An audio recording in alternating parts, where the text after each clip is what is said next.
আপনাকে দিনের জন্য কবুল করুক। আপনার জন্য মন থেকে আমার দোয়া রইলো। আমাকে ফোন দিয়ে বলতেছে ভাই আমি মিউজিক করি, আপনার স্টুডিওতে আমি গিটারটা নিয়ে আসতেছি। আমি আবার না করি নাই, কারণ আমার এখানে সব অবস্থায় মানুষ আসে। তো এখন এসে বলতেছে ভাই আমি মিউজিক ছেড়ে দিব, আমি আপনার সামনে এই গিটার ভেঙে ফেলবো। তখন আমি আজকে অনেক ভিডিও করছি এই পর্যন্ত, তবে আজকে আমি আল্লাহ তাআলার জন্য সব থেকে বড় সারপ্রাইজ ভাইয়ের কাছ থেকে পেলাম। কারণ এটা দিয়ে ইসলামিক গান উনি করতো, এখন সে আপনাদের সামনে, আমি ভাবছি যে ভুলভাল আমাকে বুঝায় এখান থেকে আমার কাছ থেকে ভালো কোনো ক্রেডিট নেওয়ার জন্য আসছে। এখন দেখি যে না, সে মন থেকে বলতেছে ভাই আমি আজকে আপনার সামনে এটা আমি ভাঙবো। ঠিক আছে, তো আমি মন থেকে অনেক আনন্দিত হয়েছি। এখন তার মুখ থেকে একটু কথা শুনে আপনারা অপেক্ষা করেন ভিডিওতে। আজকে ওনার শখের দেখেন, এটা কিন্তু ভালো। এখন আপনাদের সামনে উনি এটা ভাঙবে।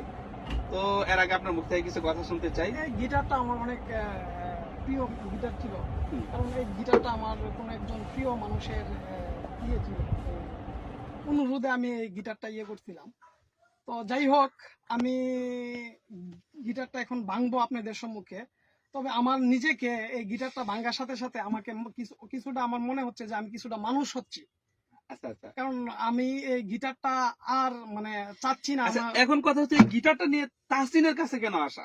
তাসিন ভাই আমার মানে কিছুদিন ধরে আমি তাসিন ভাইয়ের ভিডিও গুলা দেখতেছিলাম। আমার কাছে মনে হইলো যে তাসিন ভাই অনেস্ট পারসন। আমার কাছে মনে হইলো যে তাসিন ভাই আসলে ভালো পরামর্শ হয়তো আমাকে দিবে। আমি তাসিন ভাইয়ের কাছে যাই, আগে যোগাযোগ করি, তারপরে যেটা বলে উনি বলবো না শুনবো না, আগে যাই আমি। এখন আমি আপনাকে কিন্তু অনেক পরামর্শ দিয়েছি, এখনো দিচ্ছি ভিডিওতে। আমি আপনাকে যেটা দিব, আপনি কি আমার এই কথাগুলো মানবেন? ইনশাআল্লাহ আপনার কথাগুলো আমি মানার চেষ্টা করবো। যাক, আল্লাহ তাআলা কবুল করুক। যেহেতু আমি বিশ্বাস রাখি, আমার কাছে আপনি আসছেন, বাংলাদেশে আরো অনেক পার্সন এরকম তাহসিনের মতো আছে, সবকিছু বাদ দিয়ে আপনি ব্রাহ্মণবাড়ি আশুগঞ্জ থেকে আপনি আমার কাছে আসছেন।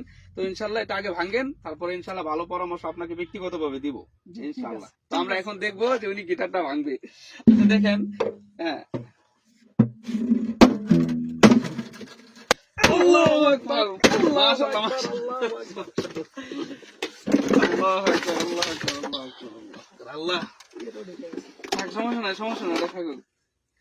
আল্লাহ, আল্লাহ আপনি ভাইকে দিনের জন্য কবুল করেন। আল্লাহ আপনি ভাইকে দিনের জন্য কবুল করেন। আমার চোখ থেকে পানি চলে আসতেছে।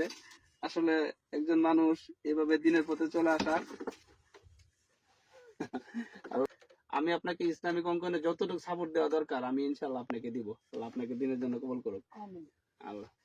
ঠিক আছে, আমরা এই যে দেখতে পারলাম, কোনো মুখের কথা নাই, উনি আসলে বাস্তবে দেখাইছে। ওনার খুব শখের জিনিস, আমি এটা নিয়ে অনেক বিস্তারিত গল্প শুনছি। উনি এটা ওনার ভালোবাসার মানুষের জন্য কিনছিল এবং এই লাইনে উনি আসা। তো অনেক স্বপ্ন যে ওটার ব্যাগ ওইখানে।